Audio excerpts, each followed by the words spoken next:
Well, don't let the big banks keep scamming you. And they are, actually. Look at this. Wells Fargo, one of the biggest banks in the world, right? Okay, they're ripped off over 500,000 people. That's right. What they did is they charged them for auto insurance or something like that they never even ordered. 500,000 people, 570,000 people. And actually about 20,000 of those people had their cars, what do they call it, repossessed, because they couldn't pay their payments, because Wells Fargo was taking money from them for something they never ordered. And that's not the first time. And look they're getting charged $1 billion. $1 billion. And it's not the first time they did it. A year or two ago, they got with their hand in the cookie jar again, and they were fined $185 million. But that's peanuts to these people. I mean, Wells Fargo is worth something like $2 trillion. Okay, what's $2 trillion?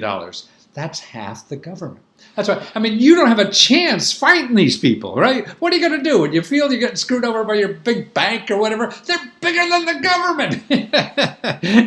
And that's why they get away with so much stuff like that. But there are offices you could complain about. And that's what you do. If you don't tell them, see, like they're getting charged for $1 trillion because people complain. So that's why when these big banks, mess you over, you don't, you can't fight them yourself. You can't hire a lawyer because that's going to charge them millions of dollars or whatever. But no, go to the places that are set up to find this kind of problems, and because they're your best hope. And the first one is the consumerfinance.gov.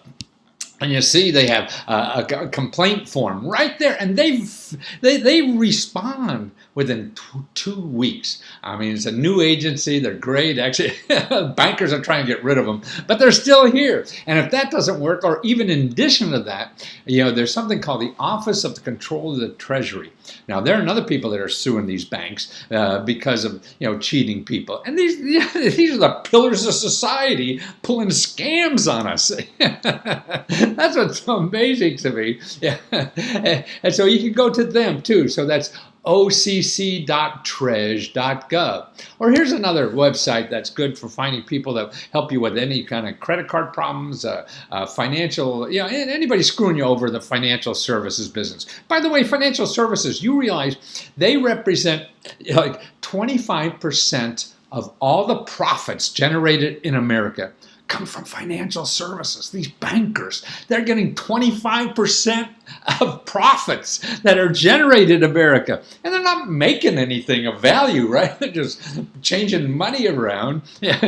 But they only employ 4% of the working people. So 4% of the people are generating 25% of the profits, and they're not making anything. I can see. So, okay, here's another. ComplianceAlliance.com. They have a state-by-state listing of all the regulators of all the banks. So that's a good place to start. And also remember your attorney general at your state level. Any complaint about anything, your utility company or on the internet or something, that's a good place to turn to. And you go to usa.gov/state-attorney-general, and you go in there and put your state, and they'll hook you up with the attorney general in your state. Remember, if you don't complain, man, you can't complain to the bank. They're not going to do anything, right?